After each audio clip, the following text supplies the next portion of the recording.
Hey, everybody. Sean Hatzel here with Coach Terrell from Beyond 40. And this is episode one of our YouTube show, Beyond Your Body. And inside this episode, we want to introduce you to Beyond 40's 5 Laws of Leanness, where we're going to teach you how to use exercise and diet strategies that are specifically designed for the metabolism and the hormones of people beyond 40 years old to improve every area of your life in a positive way. So we know here at Beyond 40 that if you focus consistently on diet and exercise, that it leaks over like a faucet into every other area of your life, and you'll become stronger in all those areas. Terrell, welcome to the show. Hey, thanks, Sean. How are you? I'm great. I'm excited to dive into these laws of leanness. I have 5 of them that I put together, and I think this encompasses everything Beyond 40 stands for. So I'm excited to share this. Yeah, this is good stuff. I'm excited to dig in as well. All right. So before we get started, Terrell, just kind of share your age and your background, and then we can go ahead and just dive in. You know what? I am 52 years old. I have been in the health and fitness industry for just about 20 years, started in martial arts and kind of fell over into managing body shaping fitness centers. So that's where we started. And along the way, we jumped into nutrition head first. And that's how we got where we are now. How long you been with us now? I've been with Get Leaner Beyond 40 for 3 years. 3 years. Got it. Time flies. So, yes. So, Terrell will go ahead and dive in. We got a list of questions she's going to ask me here, and I'll go ahead and share my background for those of you who don't know who I am. And we'll get started on this. By the end of this, you're going to understand exactly how hormonally and metabolically to live your leanest life ever. And all these strategies, it's not even, it's not a maybe offering. It's a promise and a guarantee that if you implement these strategies, it will improve every other area of your life. So let's rock it out. All right. I love it. So we love to think that when we get older, it gets harder, but it doesn't get harder. It's just a little bit different. It is different. I agree. Let's talk about that. All right, cool. Because you actually got your start in this industry in 1998, and you were in the middle of a custody battle with your daughter. So can you just tell us like how this changed your life and how it really inspired you to start this whole fitness empire? Great question. 1998, long time ago. So I was 28 years old. I'm 50 now. And I had picked up weight training when I got out of high school for about 10 years, just because I was bored and didn't have sports. Now on the side, I was just a blue collar worker who really got caught up with the wrong gang.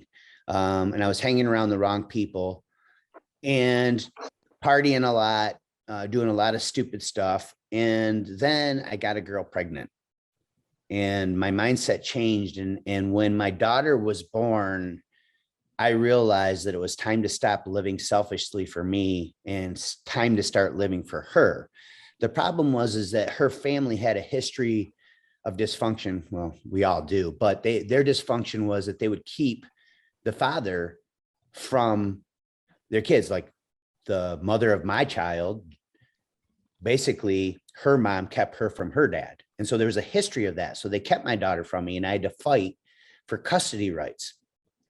And one day she was 6 years old, and literally I would see her for a couple months and then I wouldn't see her for like 3 or 4 months. Sometimes I wouldn't see her for 6 months at a time. The first 3 years of her life, I hardly ever saw her. It was heart-wrenching for me, knowing that my blood was out there and I couldn't be a dad to her. And it ate me up inside. And one day I was at a grocery store, and this is before the internet existed, and I stumbled across a Muscle Media magazine in a contest called Body for Life. It was actually called EAS Physique Transformation, but it's now known famously as the Body for Life by Bill Phillips, which was the world's largest body transformation contest. I read a story about a father who was struggling with custody rights like I was for his kids. And he did this contest and he went from really overweight to completely shredded. And all of a sudden he was spending more time with his family and all these other areas of his life had changed. And so I wanted those changes for myself. So I entered the contest In 90 days, I got better results than I had probably in the previous 8 years, exercising about half as much as I normally did. And so there's lessons inside that. It's not about how much as it is how, but my body fat went from about 20% all the way down to 5%.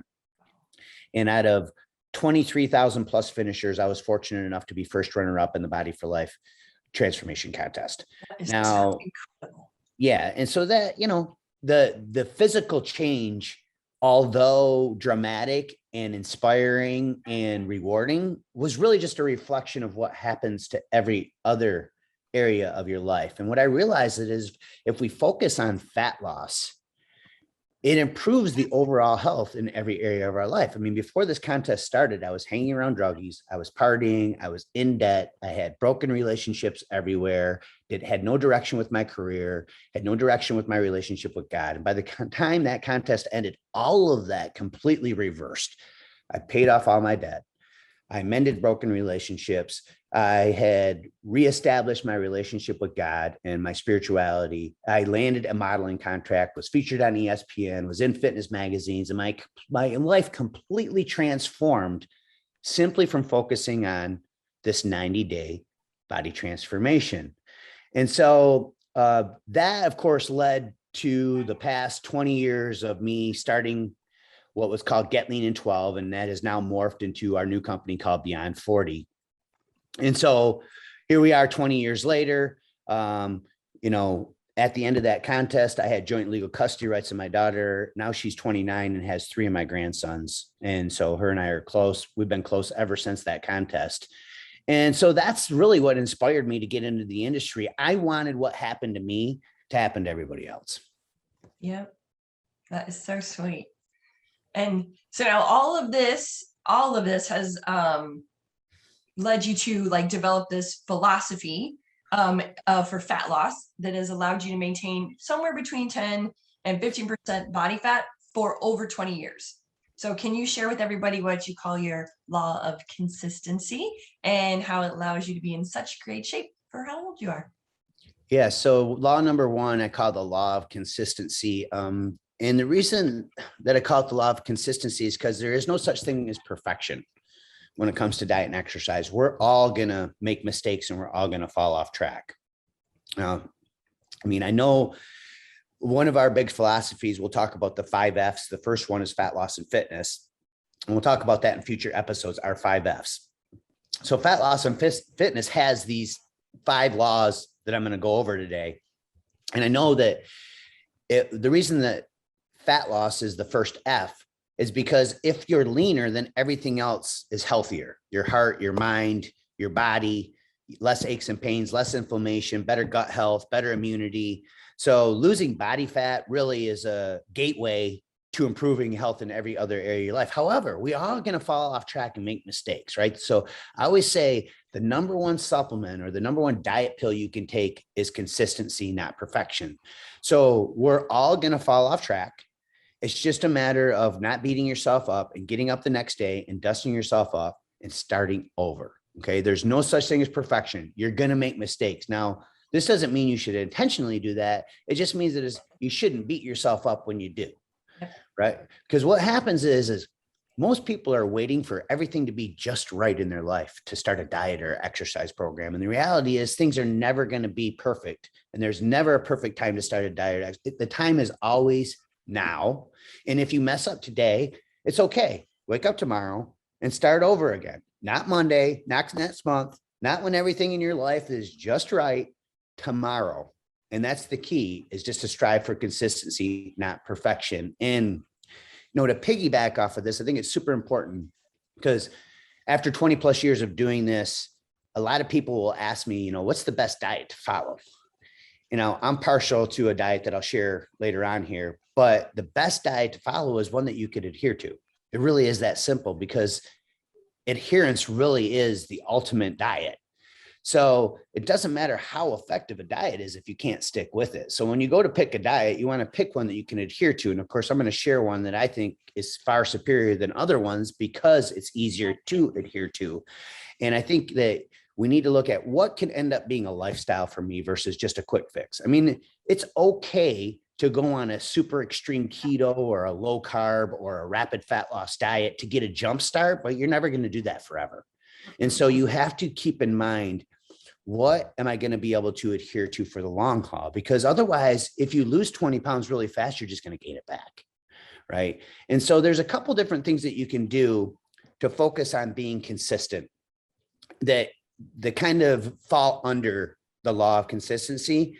And the first one is to dangle a carrot or a reward in front of you. Okay. So I know, Terrell, you're on 75 hard. So that carrot's, you know, kind of be a long ways away because you can't cheat or have alcohol for 75 days. But in general, if you're following a plan, I like a cheat day or a cheat meal, a reward, a carrot that you can dangle in front of you every week. Because if you go to eat bad during the week, and you know that if you sabotage your diet during the week, that you can't have that reward of that favorite meal, that pizza and that ice cream, or maybe it's that lasagna and that fresh baked brownie or whatever it is that you want, that you're craving. If you go to mess up your diet during the week and you can think to yourself, nothing tastes as good as being in great shape feels, and I want my reward this weekend. And if I fall off track now, I can't have that reward. So I really think it works when you dangle a carrot. There's other ways to do this as well. You could pick a deadline. You pick 75 hard. That's committing to 75 days of something. Finding ways where you can dangle the carrot. Maybe it's a wedding. Maybe it's a vacation. Maybe it's when school starts. But putting something on the calendar that's a deadline that's in front of you. A couple of years ago, I put $500 down, deposit down on a photo shoot. The second that I did that, it was on the calendar for 10 weeks later, and my behavior changed immediately. Like, not the next day. The second I gave that dude $500, psychologically, I had a deadline. I knew I had to be in front of that camera in 10 weeks. And so it changed my behavior. So you have to figure out how to create deadlines and accountability and dangle the carrots that are going to get you to the finish line. And that is really what's going to help you stay consistent. Terrell, is there anything you can think of that I missed here?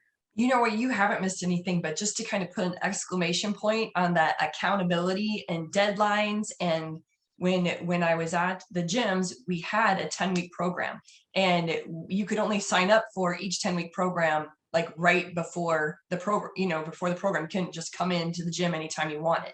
And each time a session was about to begin, I would give away several memberships over the radio or events that we would have, just to be part of the community anyway. And everybody else paid their like $400 to come in and have a 10-week transformation.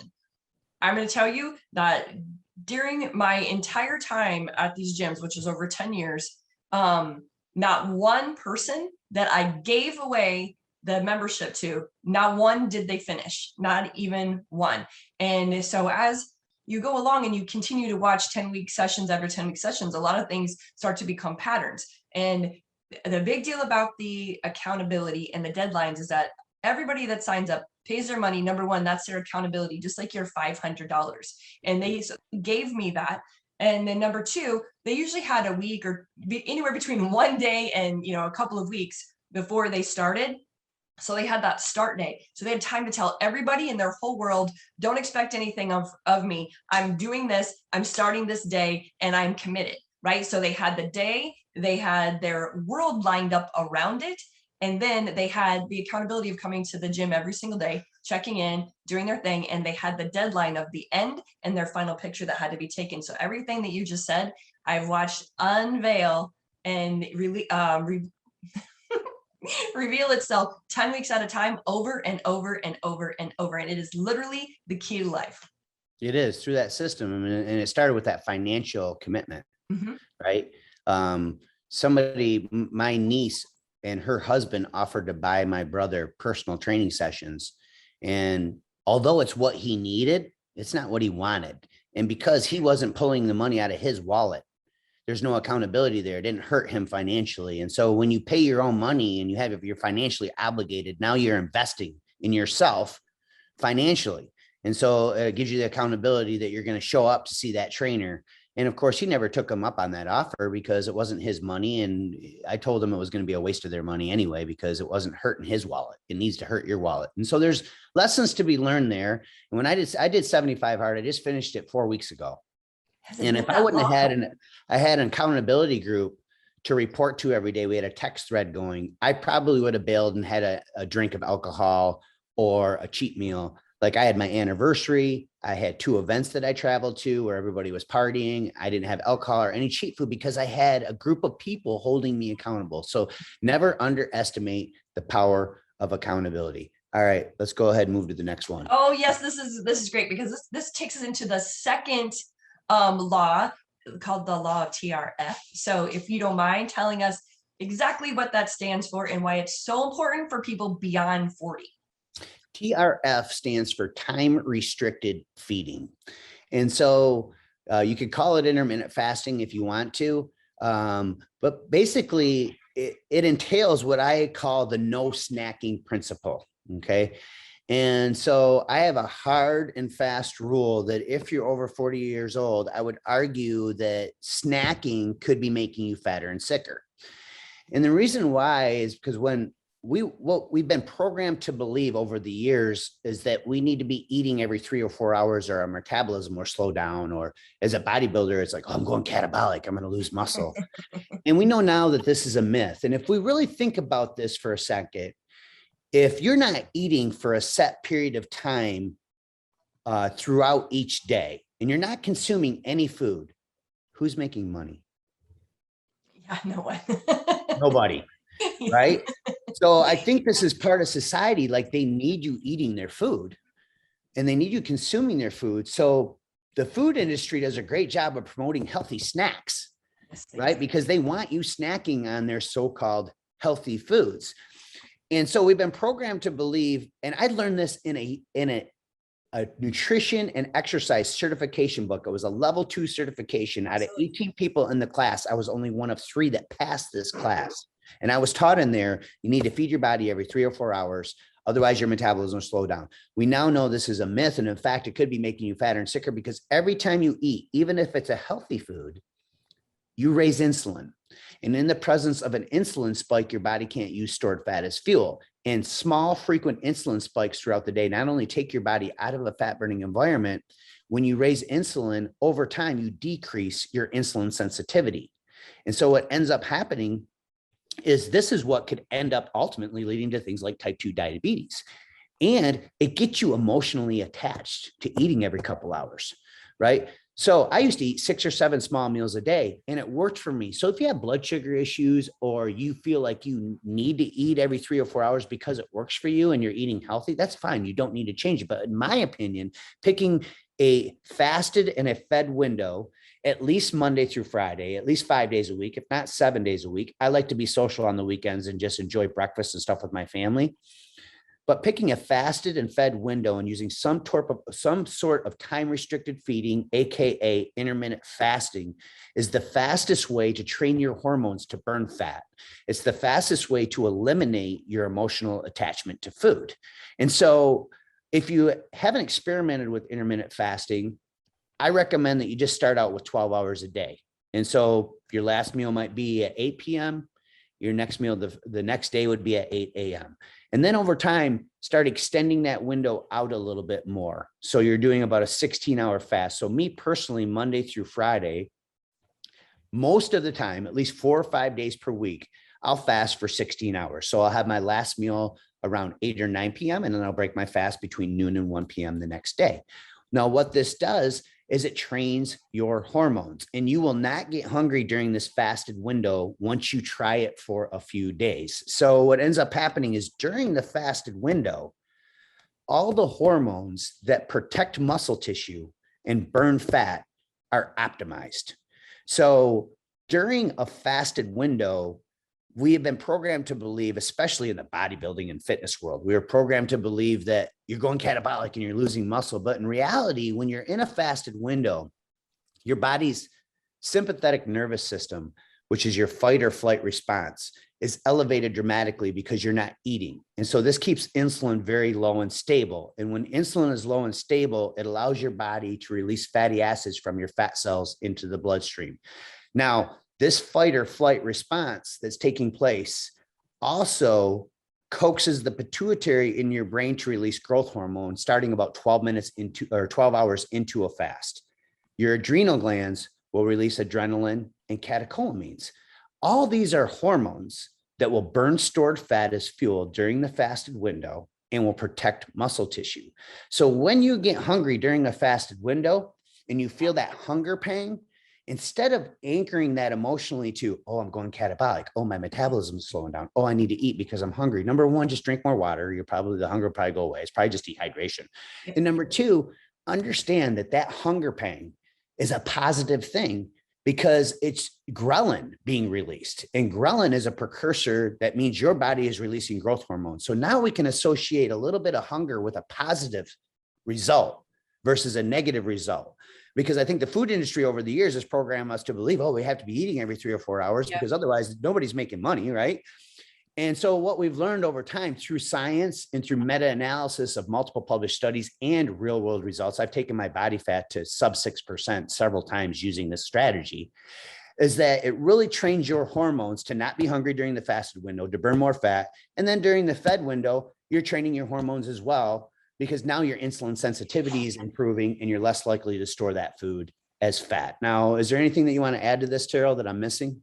Well, you're not missing anything, but I will say that because our bodies adapt all the time, they're so dynamic. They're always trying to just stay like in homeostasis, that when we can keep our fasting times to the same times every day, our bodies more quickly go into fasting mode and you're less likely to be hungry and you don't have that changeover. But when you do what I call random eating, your body sometimes has adjustments to make all the time. But when you can train your body, like you said, to quickly go into fasting mode, and you're rocking and rolling.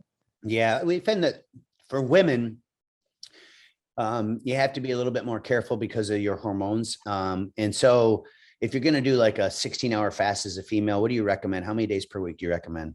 Well, I fast for 7 days a week. 14 hours is my max, and I'll go anywhere from 12 to 14, but 14 hours is my max. But I do a little mini fast in between all my meals, and I have 4 to 5 hours in between my meals, knowing that I work through the energy that I consume in a meal in about 3 hours. So I have 1 to 2 hours of a mini fast in between the meals so that my body's forced to use the stored energy. Because a lot of times in one meal, you have stored energy in the form of glycogen in your liver, and the rest other hour or two will help you burn through that glycogen that you still have remaining from that first meal. Yeah, and we're going to talk more about that when we get to one of these, a law about carbs. And about how all that works. Awesome. So we noticed that Terrell's not really fasting over 14 hours, because if you fast longer than that as a female every day, it can be bad for your hormones. So if you're going to do a longer fast, it's okay. Just don't do it as frequent. So if you're going to do a 16-hour fast and you're a female, I recommend no more than 4 days per week. Now you can also use a method where you could fast 24 hours once or twice per week, no more than 2 times per week. That is where you're really going to get the fat burning effects and the growth hormone release, and where something called autophagy is going to take place. And so before we move to the next one, I just want to quickly talk about autophagy. And about 12 to 14 hours in is when autophagy starts taking place. And this is literally when your cells start cleansing the debris in your bloodstream, and they start cleansing themselves. So this is why the longer fasts are so effective, but they should only be done about once or twice per week. Otherwise, you're going to potentially lose muscle if you fast for too long. It's just like anything, in moderation. More is not necessarily better. And I think the most important thing about intermittent fasting is that it gives you hormonal entrainment. And when you have hormonal entrainment, you don't get hungry during the fasted window, and you start eliminating your emotional attachment to food. And then now when I get hungry and I have hunger pangs, I don't think, oh man, I need to eat. I think, great, my body's burning fat, drink more water. So, but you know what I do? I actually do 24-hour fast a couple times a month, not a couple times a week, but a couple times a month. To get those benefits, the autophagy and stuff like that. Right? Yeah, the autophagy, you can't beat that. That is the key to staying young, I think.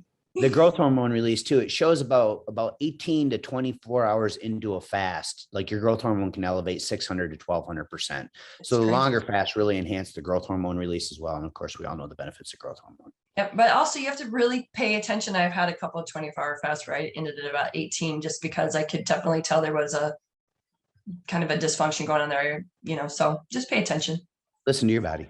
Yeah, all right. pay attention. Yeah, What's so up cool. next? I love this next one. I love this, the law of thermogenesis. And so, which uses a principle called DIT. So can you explain why this could be the most important thing for any fat loss plan? DIT, not ZIT. No, I'm just kidding. DIT. Yeah, the law of thermogenesis, and really DIT, it stands for diet-induced thermogenesis. And really, there's one particular macronutrient that this applies to. There's one food, it's underrated, it's underutilized, it's underconsumed, and it's protein. And we always hear about how to manipulate fats and carbs, but nobody talks about protein manipulation at all. And when it comes to burning fat after 40, protein is king. And most people just underestimate this and they underconsume it. So every single meal that you eat should have a complete protein source. And the reason why is because protein has the highest DIT of any food. So just the act of your body digesting protein burns almost 3 times as many calories as when your body digests fats or carbohydrates. So protein is the only macronutrient that will actually increase your metabolism while you're dieting. Okay. It's also the only macronutrient that will decrease your hunger and cravings. I mean, let's think about this. What's going to fill you up faster? A basket of bread or a big plate of beef, right? I've eaten an entire basket of bread and I want another one, right? I get a plate of beef and I can't finish the dang thing, right? So beef is always going to fill you up. So protein is the most satiating nutrient. So on a diet, it's the key to not being hungry or having cravings. And that's one of my secrets to how I stay lean year round. I always keep my protein intake sky high. It's also the only macronutrient that prevents muscle loss on a diet. Now, muscle equals metabolism, especially if you're over 40. The second you turn 40, your hormones decline and sarcopenia starts taking place. This is just a fancy word for muscle loss, and increasing your protein intake is the only thing that's going to stop the sarcopenia. And so when you have more muscle, you're going to burn more calories while you're sleeping, while you're watching TV, while you're sitting at your desk. So don't underestimate the power of protein, and then consuming it before bed increases your muscle protein synthesis. So there's all kinds of research showing that consuming 20 to 40 grams of protein an hour or two before bed not only increases muscle mass, it allows you to wake up with more stabilized blood sugar. And the people who consume this protein before bed typically lose more weight than those who don't. And so you have more stabilized blood sugar when you wake up, which means when you wake up, your body is going to start burning fat faster because your blood sugar and insulin are stabilized. So most people underestimate the power of protein. I'm going to go ahead and just mention how I calculate my protein intake. And then I'm going to let Terrell chime in because Terrell doesn't like the taste of meat or the texture of meat. So she's kind of like what are you? What do they call it? Pescatarian. Pescatarian. That's right. Fish. Yeah. So we're going to let her touch on that in just a minute. For me, you know, I'm the staples for me are always beef. It's always animal proteins, chicken, turkey, fish, eggs. I tolerate dairy very well. So I think cottage cheese and Greek yogurt are also great protein sources. And I'd be remiss if I didn't mention protein powder. I'm a huge fan of whey and casein protein. Carol's more of a fan of like pea protein, and she can talk a little bit about that. But for me, I personally consume 200 grams or more of protein every single day. Now, when I'm dieting and at the end of 75 hard, I was consuming 275 to 300 grams a day. Okay. Wow. Which is a lot. And I couldn't do that without protein powder. Now, keep in mind, when I started that program, I weighed 194 and I ended at about a 196 or 186. So I lost like 8 pounds during 75 days. I didn't have a ton of fat to lose to begin with. However, I didn't get hungry because of the high protein intake. And I knew that at least 1 gram per pound of your ideal body weight per day, if you exercise, is the minimum. So if you're 150 pounds, your ideal body weight is 130 pounds, you should be having a minimum of 130 grams of protein per day, a minimum. Now, keep in mind, I was 190-ish and I was having 250 grams plus, and now I still have 200 grams per day. So I'm consuming well over that, right? And it still allows me to stay lean Pretty much all year round. So Terrell, you want to go ahead and talk about your protein sources and how you handle it? Yes. Okay. So I eat fish. That's my main kind of animal protein. But so I take, because if I know how important protein is, and I think a lot of people know that you need protein to build muscle, but what a lot of people don't realize is every building block in your body is protein. Your hormones are protein, like everything is protein. So when you are low in protein, you're really putting yourself at a huge disadvantage to even be able to run through all the cellular processes that you do. Yeah. And because protein is life. it is. You can't live without, like, you can live without carbs. Yes. You can't live without protein. You Like, cannot. period. No, and there are certain diets out there that would even warn you against having very much protein because of the insulin response, when at the end of the day, this is one of the huge detriments to these diets that would like you to limit protein because of an insulin response. So anyway, so I take an amino acid supplement, not a branch chain, because that's only 3 of them. I take one that has all 9 essential amino acids. I take that twice a day. I drink a protein shake that is a vegan protein shake with pea protein in it. My favorite vegan protein is pea protein because it's a very fast absorbing protein and it's very usable protein like whey, and it actually performs very similar to whey protein in studies. And so I do that. Also, hemp protein is outstanding. If I had a choice, it would always be pea and hemp. However, brown rice I will take as a B-. And so if it's hemp or if it's pea and brown rice, great. Hemp and brown rice, great. But anyway, so I do that. I also am very, very particular about the amount of garbage I consume. And so my foods are all very, very, very clean. Got it. Yeah. Awesome. So the cool part is plant protein has come a long way here over the last several years. They're doing a great job of developing formulas that are very complete. You know, one of the big complaints years ago about plant proteins is that they didn't contain all the amino acids necessary to absorb them. We now know the body will help fill in that missing gap from other foods as well. Right. So even if it's a plant protein that doesn't have all the amino acids in it, other foods that you consume, your body will basically take the amino acids from that to complete that protein for you inside your body when you're digesting. Am I correct, Tara, by saying that? Absolutely. Yeah. That's why they're called essential, because your body can't do that on its own. And all the other ones your body does on its own. Awesome. All right, let's move on to the next one. Sweet. Here we go. So most people are convinced that carbs lead to obesity and disease. And you've touted for years that it's nothing but a myth. So ultimately, this led to the 4th law of leanness, called the Law of Sanity, which I love. So how does this law keep people's sanity in check? You want to get rid of this noise and re-record that? Yes, I do. Samuel John, just take her outside. He just got home from school. I can tell it's fine. Yeah. Hurry up. We're recording, baby. Bye. He's in welding school. Got it. Cool. Yeah. Take her outside. Now.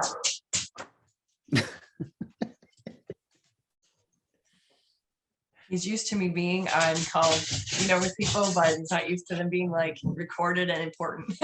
Right. Well, we got to get a system down because we're going to be doing this every week for hours. So yes, a couple hours. So how his school works is he goes every day, but then there are blocks because if it's not a normal welding school, he also gets a degree. So he has core classes that he has to take kind of in between being at school. There are online classes. So for the last 2 months, he's been doing online classes to double down on the course so they can get the degree. And now just starting this week, he's back in class. So now he gets done. And then it's only half day. Yeah. I mean, it's not a big deal. And if this stuff is going to happen, I mean, that's why I don't do it on Tuesdays. I got grandkids screaming and yelling around, right? So I'm going to get interrupted. All right. Then he'll be back in, but we won't let her in. Lawnmowers, weed whackers, garbage trucks. One of my favorite things about my house is that it's a super active place to be. And but sometimes it's not the greatest. make for many interruptions. I can relate to that. All Yeah. right. So go ahead and we can just retract back to the carbs are evil line and just restart. Boom. All right, here we go. Okay, Sean, are you ready? Here we go. So most people are convinced that carbs lead to obesity and all kinds of disease, but you have touted for years that this is just a myth. And it has ultimately led to your fourth law of leanness, the law of sanity. So do you mind telling us how like this law helps people stay sane while they drop to fat? Great one. Yeah, it was interesting. I had a hard time labeling this one. I was trying to figure out a name for it, but I really think that sanity is the key because, I mean, things like keto and paleo, they're effective diets, but they're also elimination diets. You have to eliminate entire food groups, and that's okay if it works for you. However, there can be some downfalls to that hormonally, and we'll talk about that in just a second. But basically, the law of sanity is really just following a diet that doesn't eliminate food groups. Okay. And for me, it's carb cycling. And I think it's far superior to any other diet out there for losing fat. And when we did 75 hard, I'm going to attribute to this, right? We had a reward trip to Cabo. And there was 12 of us that showed up for the reward trip that finished 75 hard. And if you don't know what 75 hard is, Terrell's like got a couple weeks left. She's crushing it. I did it for 75 days. It's 2 workouts a day, 45 minutes each. One has to be outside. You got to drink a gallon of water. You got to follow a diet, no cheap food, no alcohol. You have to read 10 pages of nonfiction. And what am I missing? I think that's Gallon it. of water. Yeah, gallon of water a day. 10 pages of nonfiction. Oh, progress picture. Got to take a progress picture every day. That was one. So that was for 75 days. Now, I followed a carb cycling diet because why? Well, number one, you don't have to eliminate entire food groups. Okay. Number two, that makes it way easier to adhere to. Way back on the law of consistency, when we started this conversation, right, we talked about adherence. That's the most important aspect of a diet. Can you adhere to it? Well, carb cycling makes it easy to adhere to because you don't eliminate any food groups at all. Number three, it is the best at optimizing fat burning hormones. And number four, in my opinion, this allows you to get the best results because you can adhere to it, because you don't eliminate food groups, because it optimizes hormones. It eliminates the pitfalls of traditional low carb diets. So it increases your overall results. So what does that look like? Well, during the week, I personally, there's many different ways to carb cycle. You can do carb up, carb down days. I like to use what's called deplete days, Monday through Friday, where I keep my carbs really, really low. I usually do about 75 to 100 grams of carbs. And since I work out, that is still very low. Yeah. If I didn't work out, it would be 50 grams. Now, if you're a female and you work out, it's going to be about 50 to 75 grams a day. And this is Monday through Friday. And then if you don't work out, it's going to be about 25 to 30 grams of carbs. Now, when I'm talking about carb grams, I'm talking about impact carbs. And so the way to calculate impact carbs is very simple. When you look at a label, you take the total carb grams and you just subtract the fiber grams from that. So if you have 30 grams of carbs and 5 grams of fiber, you know you have 25 grams of impact carbs. These are the carbs that are going to raise insulin, right? And impact insulin. So you want to track those during the week. And by keeping them low during the week and keeping protein really, really high and just letting fats fill in the missing gap, you get that law of thermogenesis taking place with the high protein intake. And the carbs, you're giving your body just enough carbs to fuel your workouts, but keeping them low enough so that your body is fat adapted during the week and you're using a lot of stored fat. Now, this is all sounds amazing. Well, so why would we raise carbs on weekends? Why don't we just keep going right through the weekends and keep burning fat? Well, the reason why is because hormones. There's 2 hormones that regulate your body weight and control the speed of your metabolism: leptin and thyroid hormones. And it only takes about 5 to 7 days of cutting carbs before leptin and thyroid hormones can suppress up to 50%. So they literally, after 1 week of low carb dieting, can be half of what they're supposed to be. Now, because of that, you get something called metabolic slowdown. And this is what happened to the Biggest Loser contestants. They did a study, I believe, on the season 7. Season 7. Yeah. And a couple of years later, all of them had gained all or more of their weight back. And when they tested their leptin levels almost a year later, they were almost at 0. And this is because they crash dieted and they totally destroyed their fat burning hormones and suffered from this metabolic slowdown. So to reset leptin and thyroid hormones and to stop metabolic slowdown, to boost your metabolism, you get to carb load on the weekends. I mean, are you really going to go the rest of your life not eating carbs? No. I mean, really? Yeah, because And this caters to your social life. We're way more likely to eat our carbs on the weekend anyway. So on Saturday and Sunday, I intentionally raise carbs to over 200 grams a day. And I try to structure the carbs weekdays and weekends before and after workouts, because then you're going to use them as energy and they're less likely to spill over and be stored as fat as your body. And so glucose-based carbs, so things like ripe bananas for fruits, and things like rice and potatoes, beans, lentils, oatmeal, all of these glucose-based carbs provide your body with the building blocks of thyroid and leptin hormones, because glucose itself is a building block of thyroid and leptin hormones. And so when you eliminate glucose from your diet, you can see why those hormones suppress very quickly. So carb loading on the weekends is the key. Now, the secret to making this work is to choose the right carbs, like I just listed. You don't want to choose crappy carbs. And you also want to combine your carbs with a protein. So we still want to keep that law of thermogenesis in place. We still want to have a high quality protein source in every single meal you eat, even if it's a high carb loading meal.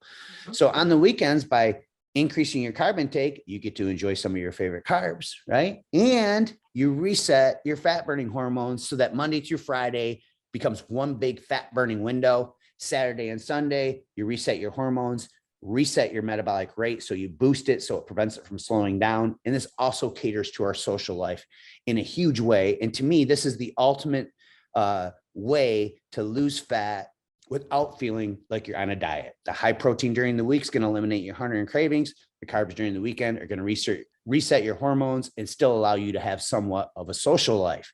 Now, with all this being said, we talked about cheat meals earlier. I am a fan of cheat meals if you don't binge your stuff or abuse them. And I really think that you should consider the first 3 or 4 weeks of any serious fat loss plan just not to have a cheat meal, just to focus on the higher carb clean meals. yes. But ultimately, one cheat meal per week, if it allows you to stick to your plan the other 6 days of the week, by all means, have that cheat meal, right? And we'll talk more about that here in just a second and how to handle those cheat meals. Is there anything I'm missing on the carb cycling aspect, Terrell? Well, number one, carb cycling also feeds your microbiome in your gut. And we need to remember that that is leading to, in fact, if you have dysbiosis in there, you are going to be overweight. You are going to have type 2 diabetes and a whole list of other cancers and everything else. So when we completely eliminate any kind of carbs from our diet, we are not feeding our gut bacteria. And that is a recipe for disaster inside your body. But also, yeah, I'm like, I eat a ton of fruit. Like I can't live without it. But also when we're doing our nutrition and diet program exactly right, we're changing ourselves metabolically. So we're changing the environment inside. So if you can just wait that 3 to 4 weeks while you start to build some muscle, you lean down a little bit, you've changed metabolically. Pretty soon it's not going to matter if you have a piece of pizza or two on the weekends. You're not even going to notice it. Right. It's actually going to be beneficial once you get your hormones in line. Because it's going to, I mean, if you do a cheat meal the right way after you've depleted during the week, it's the same effect. It's glucose-based carbs. I'm really glad you brought up the whole gut thing, because most people don't know that like 80% of our immune system resides in our gut. And so Terrell bringing that up is a huge point. The other point is the DIT, the diet-induced thermogenesis of carbs, is higher before and after workouts. Most people don't know this. So during the week, you're keeping those carbs really, really low. So you want to make sure you consume the majority. Like when I have 75 to 100 grams a day, I have about 30 before and after a workout. So that's about 60 grams right there. And then I just let the residual carbs from veggies fill in the rest of the day. So you want to consume those carbs pre and post workout. And you want to try to do the same thing on the weekends as well, because they have a higher DIT. And then before the workout, they're just going to be an energy source that you use during the workout. So it's going to improve your performance. And then after the workout, your muscles are kind of like a sponge that's been wrung dry and it wants to soak up nutrients. So those carbs in the post-workout window are going to basically replenish depleted glycogen, which is stored energy from carbohydrates, inside muscle and liver tissue. So pre and post-workout carbs will really never get stored as fat. And then it also gives your body the fuel you need to get through that workout. And this is super important because if you're working out and you're cutting your carbs and you don't have those carbs pre and post-workout, you could struggle with your performance. And it can be really hard for you to get to the workout, and it's going to affect your overall workout performance. Now, with that being said, at the end of this segment here, we'll talk a little bit about exercise, and I'm going to talk about fasted versus fed exercising, but that is pretty much the crash course on weekend carb loads, refeeds, and cheat meals. Yeah, I love it. And a lot of people think that they can exercise off a bad meal, like the next day. Like if they like go crazy during a football game on Sunday, they act like they can do some kind of punishment workout on Monday to make up for that, but you can't. It's too late. All that stuff has been stored. So work out before your cheat meal. That is like the best advice because your body's going to use it way better. It's great. It's a great, I mean, she makes a great point because now you're emptying the tank, right? And making room for the influx of extra calories. So you're much better, you know, activating your hormones through a workout and getting your metabolism revved up before you have all the extra carbohydrates, right? Yes. Yes. So before we dive in, probably should talk about alcohol a little bit as well. So yes. Because it's the weekend, you're probably going to want to drink more. And the other point I want to make is if you party during the week or you have a work party or you eat your carbs during the week, it's okay. Just swap out the day. So like if you have a carb load on Wednesday because of social things going on, well, then Saturday, now you want to make that a lower carb day, right? So that's simple. Now, as far as alcohol goes, I mean, alcohol doesn't make you fat, but it stops fat loss. Okay.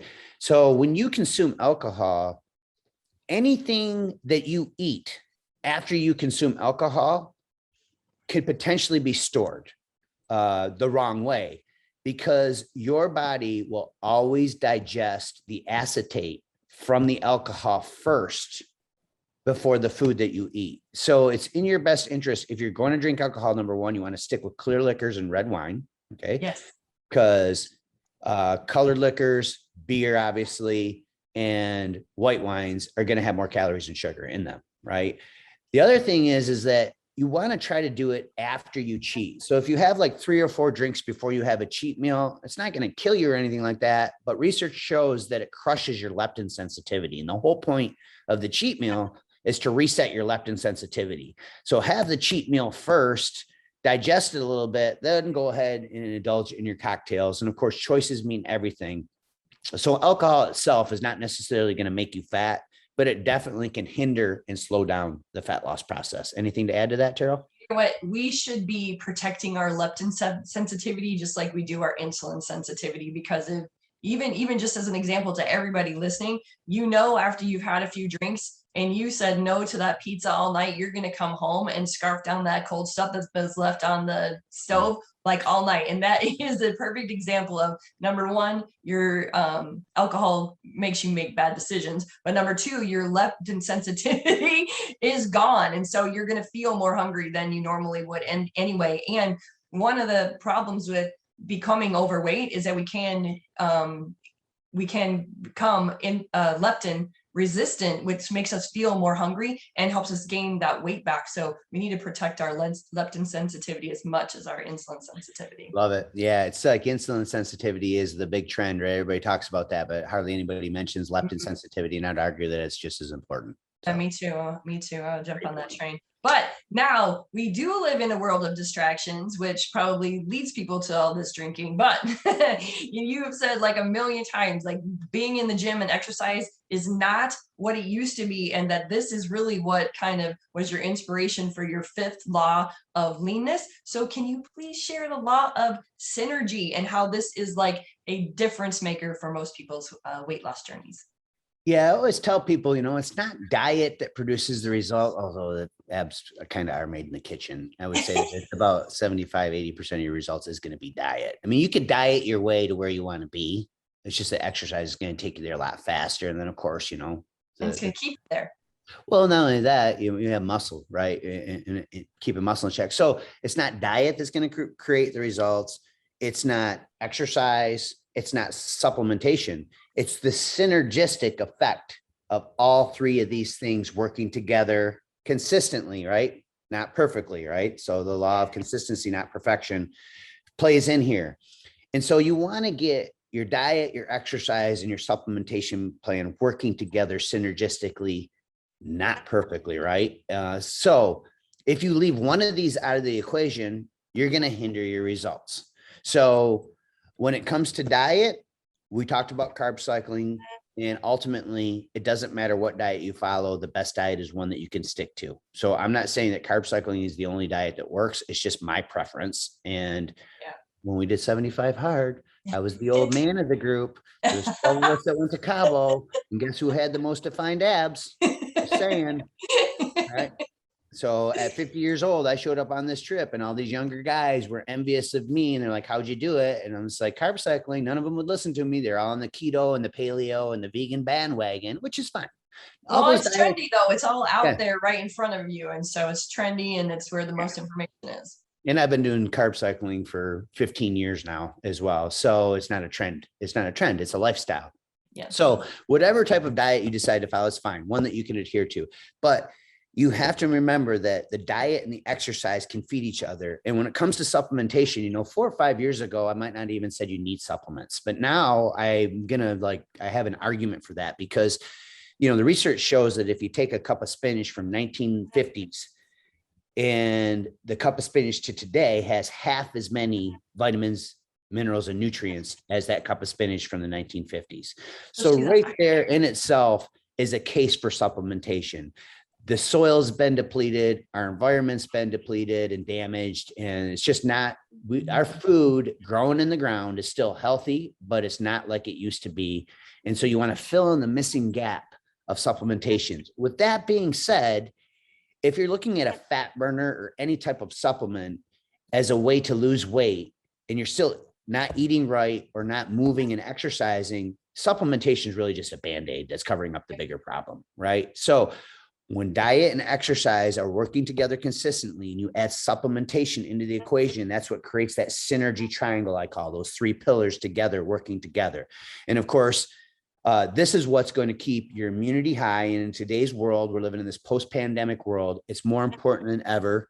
The vitamin D and the vitamin K, it's more important than ever. Boosting your immune system with zinc and magnesium, reducing inflammation, and would definitely have to mention water and sleep, right? So the more water you give your body, the less it holds on to. So most people who are feeling bloated are like, oh, I'm so bloated, I'm going to stop drinking water because I think the water is bloating them. Well, the exact opposite is true. The reason your body is holding on to water is because you're dehydrated. So the more water you give your body, the less it holds on to. Water is also the catalyst for all the metabolic processes that take place in your body. So without adequate water, your body can't function properly, from cardiovascular to mental to digestive system to fat burning. You should not underestimate the power of drinking water. I highly recommend that you take half of your current body weight, and that is the number of ounces you should try to consume minimum on a daily basis. Minimum. Now, me personally, I try to get 100 ounces. When you're doing 75 hard, you got to do 128 because you got to get a gallon a day. Now, what's so nice about this is you're so busy peeing, you don't have time for people's drama. So, you know what? And some women are small. So for me, no matter what, even before 75 hard, I was at least at 100 ounces of water a day. I just cannot say the importance of this. So if you think that you're drinking 50 to 60 ounces of water a day, if you think that's a lot, you're not at reasonable amount yet. Right. Yeah. I mean, honestly, you can almost go off the color of your urine. Truly. And that's being said, if you're not used to drinking a ton of water, I wouldn't jump into 100 ounces if you normally drink, 50, because your cells aren't used to holding that. And it's just going to spill over, just like you can't put 14 ounces of water in a 12-ounce glass. But as you get used to, so gradually increase it, because your cells will get used to using it. And the more you do it, the more you'll have to drink to keep that urine clearish. And you'll notice like now, I mean, I can drink 1.5 gallons of water a day and You're going to feel better. That's the thing too, is most people don't understand is being hydrated is going to increase your energy. I literally, if you like feel tired during the day, go ahead and guzzle 12 ounces of water and see what happens. Got a headache? Guzzle 12 ounces of water, see what happens. Hungry? Guzzle 12 ounces of water, see what happens. So people underestimate the power of water, just like they do sleep. Right. So I personally sleep 9 hours a night because I know that I'm getting about 7 hours of quality sleep when I do that. Right. Because by the time I toss and turn and get up to pee once or twice during the night, and 50 years old now, so the back starts hurting and I got to roll on my side and all that. So I intentionally, like literally last night, I went to bed for 9 p.m. and I was up at 6 a.m. today, and I knew that I had gotten probably close to my 8 hours of quality sleep. Right. And now I used to force myself to get up early because, if I don't get up early and I'm being lazy. But what you'll find is that when you sleep adequately, you're going to increase your focus and your productivity and your energy in such a way that that extra hour or two of sleep is going to dramatically improve your performance or your progress and everything that you accomplish on a daily basis in a dramatic way. Right. Yes. And sleep affects your hunger and full hormones in a dramatic way that we love to dismiss. We love to dismiss it. We can power through our day. I don't need sleep. I'll sleep when I die. All this stuff. No, you're making your life much worse. Plus, get up and take a few minutes of quiet to yourself. Like your whole day will be different. Yeah. Well, we can talk about that when we get more into the 5Fs and future episodes. We'll talk about the hour of power and how important that is as well. The one last thing I'll say about sleep is there was a big meta-analysis done where people who slept 6 hours a night for, a period of like 2 months versus the people who slept 7 to 8, the difference in their cortisol levels was dramatic. Like the people who were only sleeping 6 hours a night had skyrocketed their cortisol levels. And of course, cortisol is a stress hormone. Many times it's called the belly fat hormone, right? And so your cortisol is just going to be higher, and the consequences are just going to leak over into every area of your life in a bad way. So get your extra hour or two of sleep. Make it a priority to try to go to sleep and wake up close to the same time every single night. Just like hormonal entrainment with intermittent fasting, it's the same thing with your circadian rhythm. It's best to try to go. I always go to bed between 9 and 10 p.m. every single night. And I always try to wake up between 5:30 and 7 a.m. every single day. So stay in that window. Obviously, life's going to happen, but try to do this as consistently as you can. Oh yeah, I'm a sleep Nazi. I am. It's 10 o'clock. Bye. I don't even care. I'm going to bed. Yep. I'm up at 10 till 6. That's my. Yeah. When you feel great and you wonder why you had an amazing day, and you're like, oh, I slept great last night. Right. Yeah. Yep. No, it's true. So, but before we end this today, it's been super fun. Please give everybody your weekly exercise strategy that keeps you lean. So let's talk a little bit about fat burning and exercise. And so if you have a time schedule where you can't really exercise a lot and you have a choice where if you want to do cardio or weight training, okay, now, and your goal is to lose belly fat, which one would normally people pick? You will normally pick cardio, but we know that's not the right answer. So what ends up happening is people underestimate the power of resistance training. I'm telling you, this is the secret. Okay. Look at Carol. Carol looks amazing for her age right now. Guess what her secret is? Yeah, we do try to eat healthy, but she resistance trains because muscle equals metabolism. And this is a real big deal for women who are afraid of bulking up, right? And so women and men, especially after 40, because of sarcopenia taking place, which is natural muscle loss and muscle atrophy, should be afraid of not having enough muscle rather than having too much. So if you are afraid of bulking up, if you're a man or a woman, you have head trash. Okay. And if you have, let's say you have an apple or a pear-shaped body, and then all you do is cardio and eat right, and you avoid resistance, strength, or weight training altogether, just do cardio and eat right. Okay. You're going to lose some weight, but guess what? You're just going to be a smaller pear apple. And that cardio and eating right is under the umbrella of a healthy lifestyle, but it's not going to get you really what you want. Yeah. Well, and the more cardio you do, the more your body adapts. Right. And after you're done doing a cardio session, it only takes 60 minutes before your metabolism's back to baseline or normal. I'm talking about just normal, slow go, steady state cardio. Okay. 60 minutes later, you're back to baseline or normal. It takes 24 to 48 hours after a resistance training workout before your metabolism slows down, because you're stimulating muscle tissue, and it's so much more active than just stimulating your heart by doing cardio. So cardio has its place, but if you're going to do steady state cardio, I recommend you only do it 2 or 3 times per week max, because research shows that people who do too much cardio have excessive cortisol levels. They suppress their thyroid hormones. They actually have higher free radicals. And research even shows that over time, you suffer from something called metabolic adaptation, where your body burns less calories every time you do the cardio. So the key is to minimize the cardio that you do it 2 or 3 times per week, combine it with resistance training. And in my opinion, doing high intensity interval training in place of that cardio 2 or 3 times per week is really the way to go, because like weight training, you're going to get that EPOC, that excess post-exercise oxygen consumption. So in other words, you're going to get that increase in your metabolism for hours after that high intensity interval training. And so what I would say is that you have to do some type of HIIT a couple times a week, cardio a couple times a week, and resistance training a couple times a week. And again, it goes back to that synergy triangle, doing resistance training, cardio, and HIIT together consistently. Now you're eliminating boredom because you're doing different stimuli.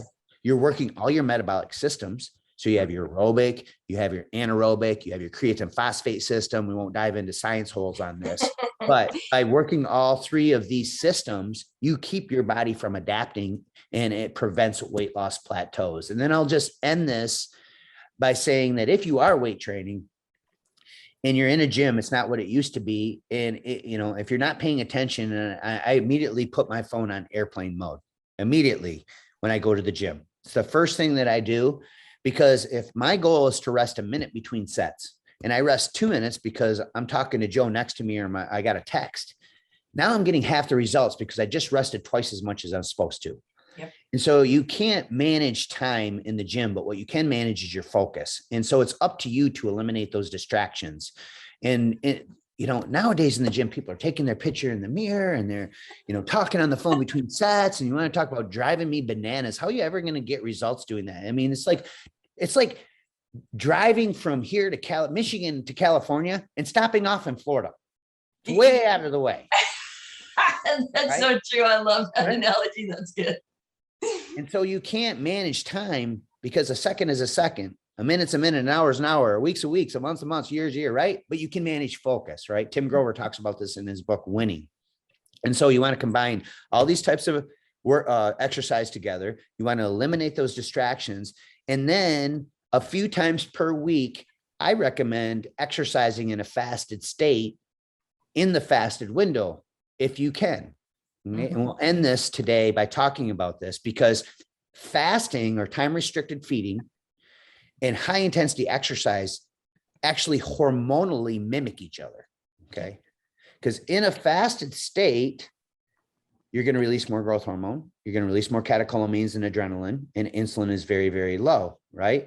Well, high intensity exercise affects all those hormones the same exact way. So by doing some type of high intensity exercise, or even walking in a fasted state, because you have higher free fatty acids floating around the bloodstream, you're going to burn way more fat. Now, with that being said, I would experiment starting with a low intensity walk in the fasted state. Make sure you can tolerate the fasted training.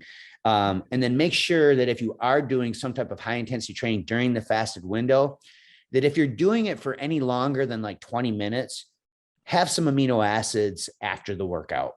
Yeah. That way you'll prevent muscle loss. And, Terrell talks about her amino acid drink, and it's something to always have as a backup plan during the fasted window. And then that way you don't have to break your fast with a meal.